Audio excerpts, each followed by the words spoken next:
الحمد لله وحده والصلاة والسلام على من لا نبي بعده. د ترک د رفع الیدین قولی احادیث په تیر درس کې مونږ 15 دانې ذکر کړي، 15 احادیث. معنا د دې 15 احادیث یو بل ته سره نږدې وه چې حضرت جابر ابن سمره رضی الله عنه فرمایي چې رسول الله صلی الله علیه وسلم زمون خواته تشریف راوړو په داسې حال کې چې موږ لمونځ کولو او په لمانځه کې مرفع الیدین کول. رسول الله صلی الله علیه وسلم د ډېرې ناراضګۍ په حالت کې وفرمیل چې زه ولې تاسې د رفع الیدین په کولو باندې ګورم لکه د شریرو اسونو د لکیو په شان. د لمانځه په داخل کې ساکن اوسیږئ، یعنی رفع الیدین مه کوئ. نن بم د الله پاک په توفیق باندې یو څو احادیث درته ذکر کم د ترک د رفع الیدین دپاره قولی احادیث چې رسول الله صلی الله علیه وسلم په خوله مبارکه باندې د رفع الیدین نه منع کړي وي او فرمایلی وي چې د دې څو ځایانو نه مخصوصو ځایانو نه ماسوا په بل ځای کې رفع الیدین مه کوئ. عن ابن عباس رضي الله عنهما عن ابن عباس وابن عمر رضي الله عنهما عن النبي صلى الله عليه وسلم قال: ترفع الأيدي في 7 مواطن: افتتاح الصلاة واستقبال البيت والصفا والمروة والموقفين وعند الحجر. مجمع الزوائد رقم الحديث 2595 او تحاوي رقم الحديث 4010. د حضرت عبدالله ابن عباس رضی الله عنهما او د حضرت عبدالله ابن عمر رضی الله عنهما نه روایت ده چې رسول الله صلی الله علیه وسلم فرمایلی دي چې رفع الیدین صرف په 2 ځایانو کې کیږي. د لمانځه په شروع کې دا یو، د بیت الله شریف د ملاقات په وخت کې د 2، په صفا باندې د 3 او په مروه باندې د 4 او د عرفات په غونډۍ باندې د 3 په وخت کې د 15 او د مزدلفې د وقوف په وخت کې د 6 او د رمی د جمراتو په وخت کې د 1. همدا حدیثه پر مسند البزاز او کشف الاستار جل اول صفحه 251 کې په خپل سند باندې ذکر شوی دی. نصب الرایه جل اول صفحه 400 کې ذکر شوی دی. د حدیث سند داسې دی: وبه قال حدثنا ابو كريب محمد بن العلاء حدثنا عبد الرحمن بن محمد المحاربي حدثنا ابن ابي ليلى عن الحكم عن مقسم عن ابن عباس وعن نافع عن ابن عمر رضي الله عنهما عن النبي صلى الله عليه وسلم قال: ترفع الأيدي في 7 مواطن: افتتاح الصلاة واستقبال البيت والصفا والمروة والموقفين وعند الحجر. یعنی حضرت عبدالله ابن عباس رضی الله عنهما او حضرت عبدالله ابن عمر رضی الله عنهما فرمایي چې رسول الله صلی الله علیه وسلم فرمایلی دي چې رفع الیدین په 2 ځایانو کې کیږي: یو د لمانځه په شروع کې، دویم د بیت الله شریف د ملاقات په وخت کې، دریم په صفا باندې، څلورم په مروه باندې او 5م د عرفات په غونډۍ باندې د 3 په وخت کې او 6م د مزدلفې د وقوف په وخت کې او 9م د رمی د جمراتو په وخت کې.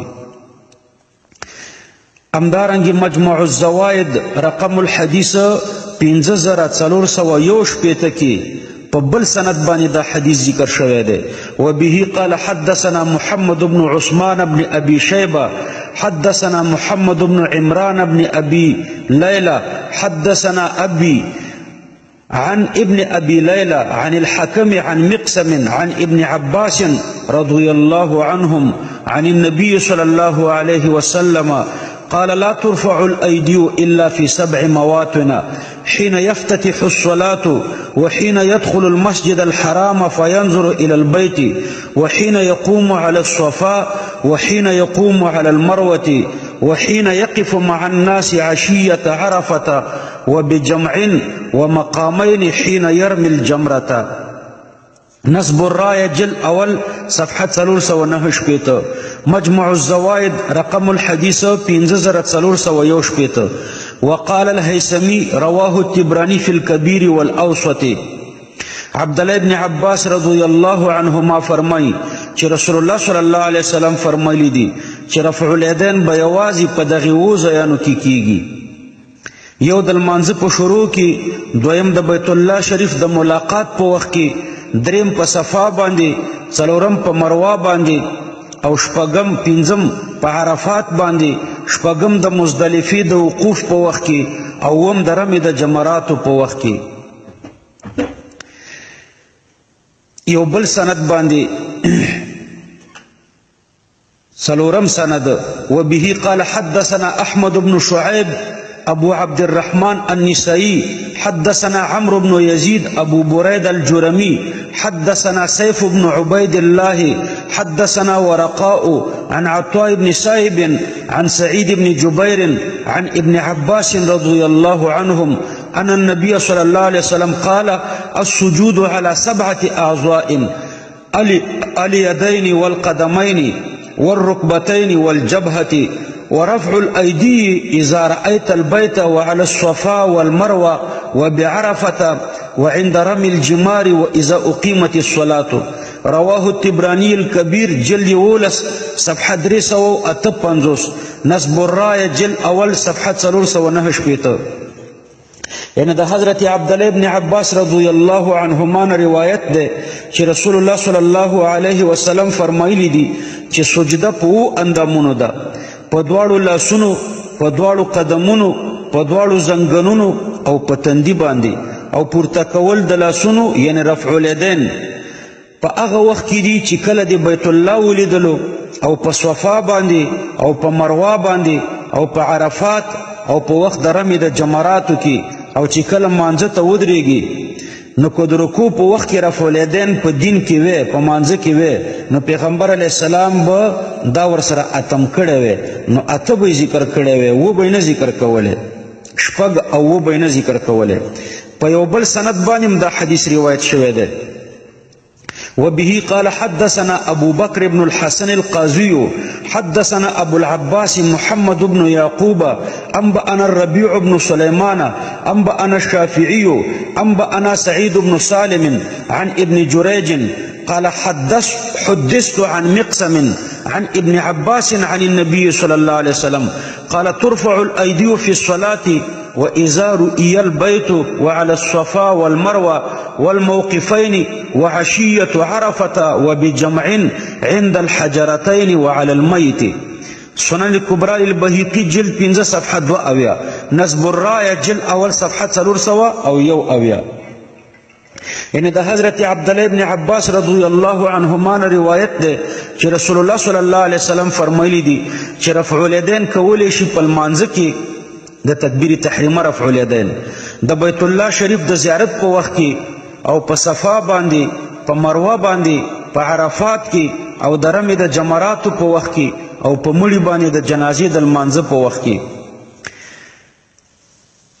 عن ابن عباس رضي الله عنهما قال ترفع الأيدي في 7 مواطن إذا قام إلى الصلاة وإذا رأيت البيت وعلى الصفا وعلى المروة وفي عرفات وفي جمع وعند الجمار. مصنف ابن أبي شيبة رقم الحديث پکزر 540. یعنی حضرت عبدالله ابن عباس رضی الله عنهما فرمائی چې رفع الیدین په اوو ځایانو کې کیږي، چې کله لمونځ ته ودرېږي دا یو، چې کله بیت الله وګوري دا دوه، دریم په صفا باندې، څلورم په مروه باندې، پنځم په عرفات کې، شپږم په مزدلفه کې، او اووم د رمي د جمراتو په وخت کې. دارنګ عن ابن عباس رضي الله عنهما قال لا ترفع الأيدي إلا في 7 مواطن إذا قام إلى الصلاة وإذا رأيت البيت وعلى الصفا وعلى المروة وفي عرفات وفي جمع وعند الجمار. مصنف ابن أبي شيبة جلد أول صفحة 208 رقم الحديث 5352. یعنی رفع الیدین په دې اوو ځایانو کې کیږي، چې کله لمونځ ته ودرېږي، چې کله بیت الله وګوري، په صفا باندې، په مروه باندې، په عرفات کې، په مزدلفه کې، او د رمي د جمراتو په وخت کې. نو دا تقریبا د الله پاک په توفیق باندې په نن درس کې 7 حدیثه ما درته ذکر کړه د رسول الله صلی الله علیه وسلم قولی حدیثونه دي او په دې ټولو کې دا راغله چې رفع الیدین صرف په 7 ځایونو کې کیږي. ما تاسو ته ویلو چې د وابیانو د مزاج نه چې کوم حدیث خلاف شي هغه حدیث دوی نه مني ولو که هغه حدیث صحیح وي. دوی اهل حدیث دي په دې معنا چې هغه احادیث مني چې د دوی د خواهش سره مطابق دي او د قرآن هغه آیاتونه مني چې د دوی د خواهش سره مطابق دي او چې د دوی د خواهش نه خلاف نو به نه مني. لہذا په دې احادیثو باندې دا 7 احادیث درته ما ذکر کړه قولی احادیثو په دې باندې دوی اعتراضات کوي. وی دا عبدالله ابن عباس پر روایت کی حضرت ابن ابی لیلا متفرد دے او ابن ابی لیلا دا روایاتو پا معاملہ کی دا احتجاج قابل نہ دے. تاسو ورته 2 جواب ورکئی. یو جواب دا چې د ابن ابی لیلا نه د شعبه د وکیع او د سفیان په شان ثقه راویان روایتونه کوي چې دا د ثقوالي واضح دلیل دی. د حافظه اگر چې په آخر عمر کې متغیره شوې وه لیکن د وکیع روایات ترېنه په هغه وخت کې و چې حافظه سالمه وه. امام عجلی رحمه الله د په باره کې فرمایي چې کان فقیها صاحب سنت صدوقا جائز الحدیث. دا فقیهو د پیغمبر علیه السلام د سنتو ډیر تابعدارو رښتینی او جایز الحدیثو. تهذیب التهذیب جل 9 صفحه 302. امام ترمذی رحمه الله هم د بعض روایاتو ته صحیح ویلی دي. وګوره ترمذی باب متى يقطع التلبیه فی العمره ترمذی جل اول صفحه 153. محدث منذری رحمه الله فرمائی چې الانصاری الکوفی صدوق امام ثقة ردیء الحفظ کثیرا کذا قال الجمهور فیه. دویم جواب ورته دا ورکړي چې ابن ابي لیلا په دې روایت کې متفرد نه دی. ما په یو سند درته ذکر کړو په هغې سند کې ابن ابي لیلا نو راغلی. یو سند داسې دی وبه قال حدثنا احمد بن شعيب ابو عبد الرحمن النسائي حدثنا عمرو بن يزيد ابو بريد الجرمي حدثنا سيف بن عبيد الله حدثنا ورقاء عن عطاء بن سائب عن سعيد بن جبير عن ابن عباس رضي الله عنهما. ګوره دا سند چې کوم ما درته ذکر کړو په دې کې ابن ابي لیلا نشته. دارنګې د دې پسې مې چې کوم سند درته ذکر کړو حدثنا ابو بکر بن الحسن القاضي حدثنا ابو العباس محمد بن يعقوب انبأنا الربيع بن سليمان انبأنا الشافعي انبأنا سعيد بن سالم عن ابن جريج قال حدثت عن مقسم. په دې کې د ابن ابي لیلا واسطه را نغله. دویم اعتراض دوی داسې کوي چې شعبه رحمه الله فرمایلی دي چې حکم د مقسم نه صرف 4 روایت اوریدلی دي او دا حدیث په هغې 4 کې نشته. تاسو ورته جواب ورکړئ چې د امام شعبه مذکور بیان دا صرف د استقرا ده. امام احمد د روایاتو تعداد 15 ښودلی دی او امام ترمذی د دینم د زیاتو روایاتو ذکر کړی دی په کومو کې چې د سما او یا د تحدیث تصریح ده. حافظ زیلعی په نصب الرایه جل اول صفحه 409 شپېته 400 او 401 کې څلور احادیث هم ذکر کړي دي چې د هغې نه معلومیږي چې د حکم سما د مقسم نه په دغې 4 کې منحصره نه ده. دویم جواب ورته دا ورکړي چې دا حدیث یوازې د حکم عن مقسم په سند سره نه دی روایت شوی بلکې یو سند ما دا ذکر کړو چې په هغې کې د حکم عن مقسم واسطه نشته. وبه قال حدثنا احمد بن شعيب ابو عبد الرحمن النسائي حدثنا عمرو بن يزيد ابو بريد الجرمي حدثنا سيف بن عبيد الله حدثنا ورقاء عن عطاء بن سائب عن سعيد بن جبير عن ابن عباس رضي الله عنهما. فدې کې د حکم عن مقسم واسطه را نغله. دریم اعتراض غیر مقلدین دا کوي په دې حدیث باندې چې په دې حدیث کې وقفا او رفعا اضطراب ده. تاسو ورته جواب ورکړئ چې امام بخاری په جزء رفع الیدین کې د وکیع روایت مرفوع ذکر کړی دی. د دې نه معلومیږي چې د وکیع دا روایت په 2 طریقو را نقل شوی دی. نو دا اضطراب نه دی بلکې حدیث په 2 طریقو سره را نقل شوی دی او داسې ډیر شوي دي چې یو صحابي یو روایت کله رسول الله صلی الله علیه وسلم ته منسوبوي او کله نه منسوبوي. او کبل فرض دا روایت موقوف هم شي نو د مرفوع په حکم کې ده ځکه کوم احکام چې په دې حدیث کې ذکر شوي دي په هغې کې د اجتهاد او قیاس دخل نشته او داسې حدیث د مرفوع په حکم کې وي. څلورم اعتراض داسې کوي چې حضرت حکم د دې روایت راوي مدلس دی او عمران ابن ابي لیلا مجهول الحال دی، صرف ابن حبان ورته ثقه ویلی دی. تاسو ورته جواب ورکوئ چې د حضرت حکم تدلیس مضر نه دی ځکه چې حکم د دوهمې طبقې مدلس دی، علاوه له دا چې متفرد هم نه دی بلکې متابعات هم موجود دي او حضرت عمران ابن ابي لیلا ته صرف ابن حبان ثقه نه دی ویلی بلکې حافظ ابن حجر د په باره کې فرمایي چې مقبول من الثامنه تقریبا صفحه 225.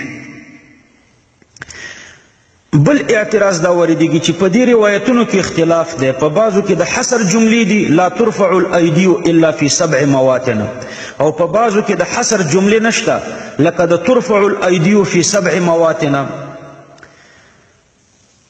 تاسو ورته جواب ورکړئ چې کومې جملې چې معترض ته بلا حصر ښکاري په هغې جملو کې هم د بلاغت د اصولو مطابق حصر دی ځکه چې حصر د ما او د لا یعنی د نفي او د ما او د الا یعنی د نفي او د استثناء پورې خاص نه دی.